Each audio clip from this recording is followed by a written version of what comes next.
We're going to talk about valley fever dogs that are coughing, because coughing is honestly the most common thing that I get questions on. So we're going to talk all about coughing dogs and why they cough and what you can do, and what your vet usually does if you come in and tell them you have your dog is coughing like mad and you want to get some relief for your dog, and everyone needs to get some sleep in the house, because valley fever initially causes a lot of coughing in your dog. And this is because the valley fever fungus gets inhaled, and the fungus grows in the lungs. The spores actually morph into spherules, which is like a yeast-like organism, and it multiplies in the lungs, and that will cause coughing initially. And then the valley fever infection, if it's not handled by the immune system, will progress to a pneumonia, which then causes even more coughing. And because of all the inflammation in there, the lymph nodes inside the chest, in the mediastinum, which is the kind of like the area where the trachea is, the lymph nodes there will get enlarged, and you can actually see those on an x-ray, and they'll push on the trachea and cause coughing. So the faster we can get the inflammation down and the valley fever under control, the sooner your dog will stop coughing and be more comfortable. And that's what we want. We want our dog to be comfortable. We want them to be able to sleep at night. We want them to be able to get rid of their cough and get rid of all their other symptoms, and recover from valley fever. So these guys usually have kind of like a dry hacking cough. And there was actually a study, Lisa Schubitz is another veterinarian who's a valley fever expert. And she did a study, or she was part of a study that determined if you address the symptoms like coughing in dogs with valley fever, it improves patient care. Well, that's kind of logical. If you help the dog with all their symptoms,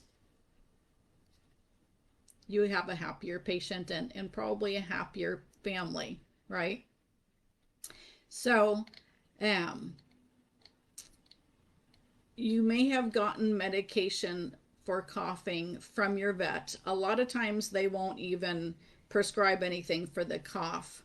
It's not a common thing to prescribe a cough suppressant for valley fever dogs. Usually your vet will prescribe fluconazole, and if they're having discomfort or pain, like if they're limping from the valley fever, they'll prescribe a non-steroidal anti-inflammatory drug like Rimadyl. Sometimes, and actually more than sometimes, vets will prescribe prednisone initially for the inflammation that valley fever causes, and that's actually a cough suppressant. And I did a poll on my veterinary valley fever group. I actually have a group strictly for veterinarians about valley fever, and I took a poll and I asked them what drugs they're prescribing for coughing dogs with valley fever. And half of them said prednisone, which is really not technically a cough suppressant, but it's an anti-inflammatory that helps with the cough, because it's getting the inflammation down in the lungs. It's reducing the inflammation of those lymph nodes that are pressing on the trachea, so it can help with the cough. But we don't want to do prednisone long term because of the immune suppression that it causes. So that's not something that you're going to continue. That's just usually with initial infections. And then the other two cough suppressants that the vets responded as using were cough tabs, which is a really old product.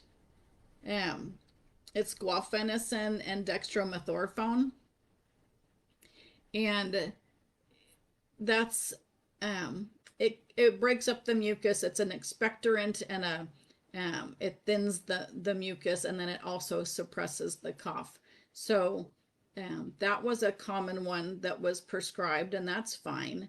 And then hydrocodone or Hycodan was the other one that was prescribed a lot, and that's a synthetic opioid, and it's derived from codeine. So that will have a lot of side effects. In fact, all of these drugs or pharmaceuticals will have side effects one way or another, whether it's on the liver or causing drowsiness or suppressing the immune system or whatever. So use them if you need to, but we're going to talk about some other things that you can do that don't have side effects and are easy to do, and you can do from home, and you don't even have to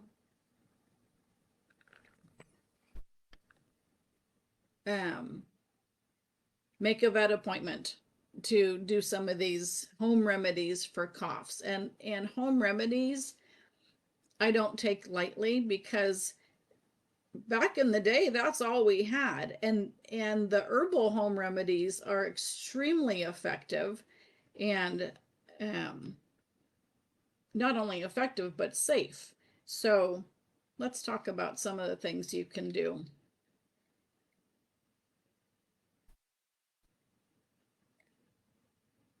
And I'm trying to see if I can see other people on here. I'm not sure I can, so I'm just going to keep going and we'll see what happens. Okay. And I also took a poll on the on this site, this Facebook, and asked you guys what your vet prescribed, and pretty much the same thing, although Temarol P was in there, and Temarol P is more for like allergic bronchitis, but it is prescribed for dogs with valley fever, and it's an antihistamine with a little prednisone in it. So it can help, and it's another older drug. So the stuff that you can do, really easy stuff, sometimes just using a cool mist humidifier to break up that mucus will help your dog just cough the stuff out and clear out the lungs. So just a cool mist humidifier in the room with your dog anytime.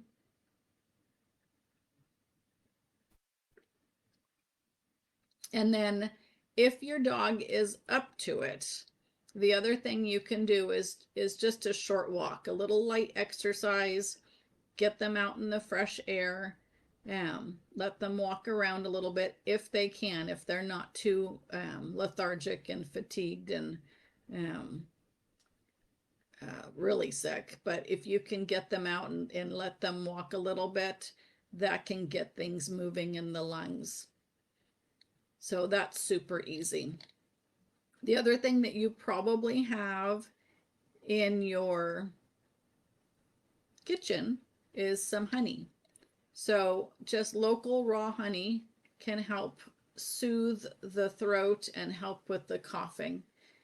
So you can reach for some honey, and little dogs get like a half a teaspoon twice a day. Medium dogs 1 teaspoon twice a day, and your large dogs like 60 pounds and over would get 2 teaspoons twice a day. And that's super safe. The other thing that you can do is make a tea from sage or marshmallow root, and those are 2 herbs. So sage is usually a common herb in your herb gardens, and marshmallow root is a root, so it's not so common in gardens, but you can actually get those 2 herbs commercially in tea bags. So so you get the tea bags, you use a tea bag or 1 or 2 teaspoons of the dried herb if you have that, in a cup of water or a cup of hot water, and let it steep for 20 or 30 minutes, and then let it cool down. And you can give your dog a 1/4 cup per 25 pounds throughout the day. So you split it up throughout the day, depending on your dog's weight, and you can syringe it to them. You can add it to the food if they're eating. Usually I just like to syringe it to them, and you need to let it cool down. You don't want to give it hot. But teas can help soothe the cough naturally. And there's a product with marshmallow root in it that is kind of like one of my cheats. And it's made for GI problems like diarrhea and constipation in dogs, and it's called Colon Rescue. It's by Animal Essentials, and I use the glycerin. And it's a slippery elm marshmallow root glycerin. It's over the counter, and it can help with the cough because it's got marshmallow root in there, and slippery elm will help with the cough too. And that's a very safe product to use. Sometimes people will do essential oils in diffusers.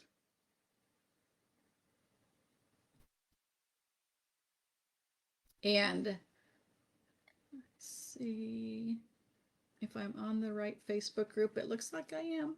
All right. So sometimes you can use essential oils, and there are a lot of questions about essential oils, like, is it safe for my dog? Can I use this one? And what I do is I use a veterinary product. I use Dr. Melissa Shelton has a line of essential oils called Animal EO. And she's got 2 of them made for dogs or pets with coughing or respiratory problems. And then I don't have to think about, am I using something that's not safe for my dog? If I'm using the human products. So I use a veterinary product that's used for dogs. And you can actually, put them on the dog topically or diffuse it in the room. And they smell good. The 2 that she has for coughing also are antifungal, so that's a bonus, because you're then treating the fungus as well in the lungs. One's called Open Air, and the other is called Exhale. So those are really nice products, and they smell good, and they're safe for pets and people. So then there are herbs that are anti-tussive, which is cough suppressant. And there's an over-the-counter herbal formula that's been around for probably more than 100 years. And it's a Chinese formula. It's this one. It's Ninjom Peipa Co. And you can get it over the counter. I would encourage you to get it from Chinese grocery stores, and not Amazon, but you can get it on Amazon. It's cheap. It's easy. It's basically an herb called loquat, and then some other herbs in it in a honey base. So it's got honey for the soothing qualities, and then it's got Chinese herbs in it for the coughing. And I just use the children's dose. So follow the children's dose, the low end for a small dog and the high end for a big dog. And if you have questions on that, just let me know. And then the other one I really like is Fritillaria and Pinellia. And I like the syrup because the syrup is soothing to the throat. But if you have a dog that won't take liquids and you have to maybe hide it in a treat or something, it does come in tablets. And you'll find that product in my Valley Fever store on my website. So if you go to drpameladragos.com, DRPAMELADRAGOS.com, and get into my Valley Fever store, you'll find the Fritillaria and Pinellia tablets and syrup in there. It's a nice product. And the herbs in there are not only cough suppressant, but they are antimicrobial, antifungal, improve the immune system, and that actually is the same as the Ninjampeipaco formula. The over-the-counter formula also has herbs in there that are antimicrobial, helps with the immune system and that kind of thing. So they do a lot of different things for your dog to help your dog feel better and be stronger so they can fight the valley fever, because ultimately we want them to get rid of the valley fever as fast as possible. And what I find is that dogs that are on an integrative strategy, meaning you use both conventional drugs like fluconazole and holistic strategies like Ninjampeipaco or Fritillaria and Pinellia cough tablets, do better, have less side effects from your pharmaceuticals, and clear the valley fever faster, and they feel better because you're supporting their immune system. And that's really important, because that's something that's not addressed commonly. We want to address your dog's immune system so that they can help fight the infection, because ultimately that's what it's going to take. If your dog's immune system is crappy, then they won't be able to fight the valley fever, and you'll end up having them on fluconazole for life, which is actually pretty dangerous because that suppresses the adrenal glands and causes adrenal exhaustion. That's another story. We'll save that for another Facebook Live. So those are my coughing tips for you, and they're really easy to do, really easy to get a hold of. You may or may not need your pharmaceuticals, and the pharmaceuticals do have side effects, and when you combine the herbs, you actually reduce some of those side effects from the pharmaceuticals, especially the side effects on the liver, because generally a lot of the herbs in these formulas will protect the liver. Connie's asking the vet that has the open air and the exhale. So that's Dr. Melissa Shelton, and her company is Animal EO, and she has literally written the book on essential oils for pets. And she's got a book called Essential Oil PDR, the drug reference, and she talks about all the essential oils for pets. And she's got a ton of information, and she actually does research also. She does essential oil research. And if you just go to animaleo.com, you'll find her products. They're really nice and really safe. So thank you for asking, Connie. And then we were talking about Dr. Lisa Shubitz. She does research. And we were also talking about, all vets in Arizona should know about valley fever. It's actually on the board exam for vets that want to practice here. But there are some veterinarians, in fact, one of the problems is veterinarians are brought in to do relief work, especially in the emergency clinics from other states, like from the East Coast. They fly them in and hire them to work in the practices, and they're not familiar with valley fever. So sometimes it can get missed because the doctor is just not aware of it. And that actually happened to me. So in 1982, when I first moved here, I contracted valley fever and had pneumonia and ended up in the ER. And the ER physician misdiagnosed me as a bacterial pneumonia instead of a fungal pneumonia and put me on antibiotics. And that's in Arizona where, you know, they should know about this, right? But they didn't. So I got misdiagnosed. That was exciting. Um, and that's one of the reasons I'm doing this now. And it's actually common to get a late diagnosis or a misdiagnosis. Although I'm seeing a lot of patients, especially on our Facebook group, who got good, quick diagnoses, got placed on fluconazole right away. But that's about it. And I just want to let you all know that there's more stuff that you can do. Let's see. What else about coughs or anything else?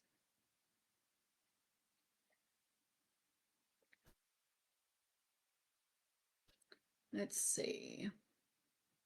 The I actually have well, let's talk about this. I have a online program called Rescue Your Dog from Valley Fever. You can find it at rescueyourdogfromvalleyfever.com and check it out.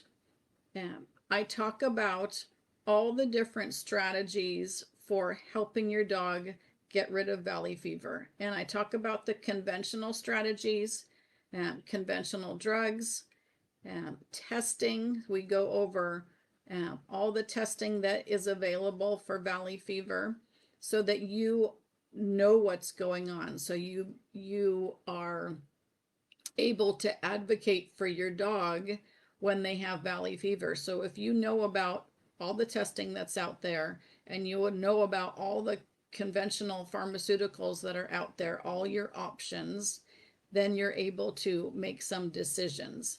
And I also go over strategies to improve your dog's immune system. Things like diet therapy, you know, what are healthy diets?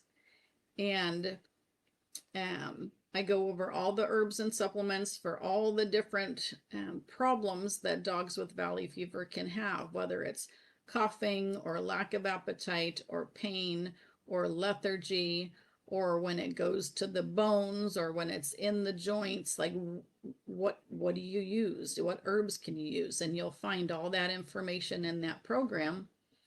You'll also find lots of tips to give the medications, how to modify or change the diets, your pet's diet, because the diet is really important, because 70 to 80% of the immune system is in the gut. And so if we don't take care of the gut, we're not taking care of the immune system like we should.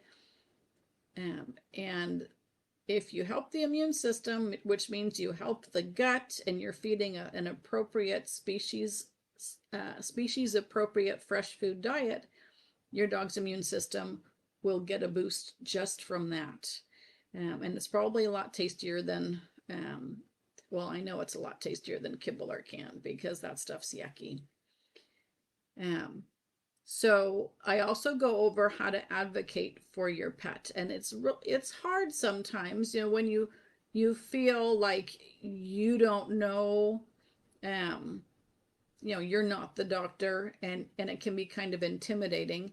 But once you go through this program, the Rescue Your Dog from Valley Fever program, you'll know a lot and you'll be able to advocate, because you'll be confident with all the information I provide for you.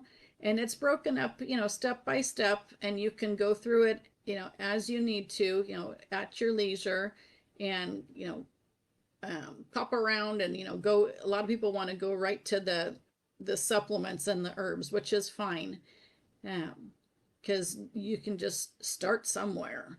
And whether it's with diet or herbs, you just start somewhere.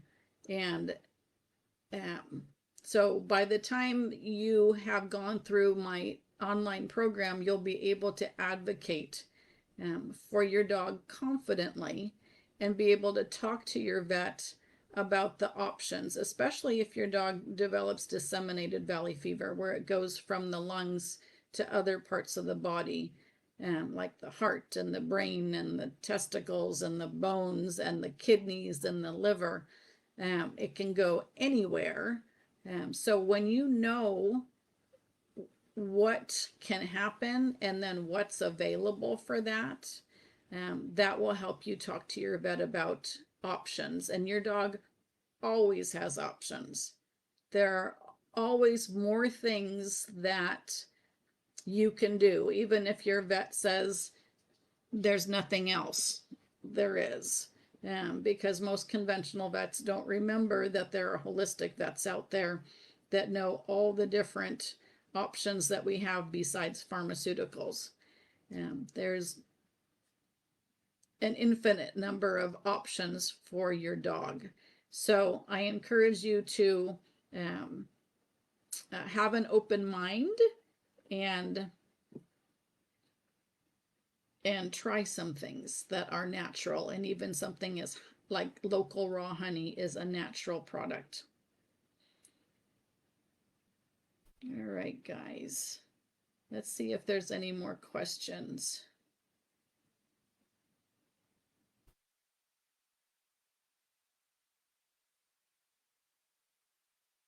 It's coming up on at the end. We talked about coughing today. We talked about some of the pharmaceuticals that are commonly prescribed for coughing, and usually they're prescribed when you go back in for a recheck and you complain that your dog is up all night coughing. They're usually not prescribed right away unless you get lucky. And there are easy home remedies that you have access to. You have access to all of the home remedies I talked about, whether they are over-the-counter herbal supplements in my Valley Fever store. And if you're in my Rescue Your Dog from Valley Fever program, you actually get a discount on all the products in my Valley Fever store. And that includes the Canine Valley Fever support tincture, which is actually an herbal tincture that I make. And it has herbs that are in there that are cough suppressant. So it can help. It's not one of the major ones for the cough. It's more for the antifungal and the pain and the inflammation and the immune support. But it does have herbs in there for the cough, and that's the Canine Valley Fever support tincture that I make. And it's antifungal, it's anti-inflammatory, it helps with pain, it boosts the immune system, it's got echinacea in there, it's incredible. So that's another one that's in the Valley Fever store. And you can also find it at www.valleyfeverpotion.com. And what was I going to say about that? Oh, you get a discount on that if you're in the Rescue Your Dog from Valley Fever program, you get a discount on that too. And you get lifetime access to all the videos and all the updates that I do to the program. I want to be able to help you guys with your dogs with all their problems, and coughing is a big one. I get a lot of questions about coughing, and then I see other posts by people with dogs with valley fever, and coughing is a big one. They're like, when is it gonna stop? And it takes a month or more for the cough to go away, even with pharmaceuticals. So it's horrendous, and nobody gets any sleep.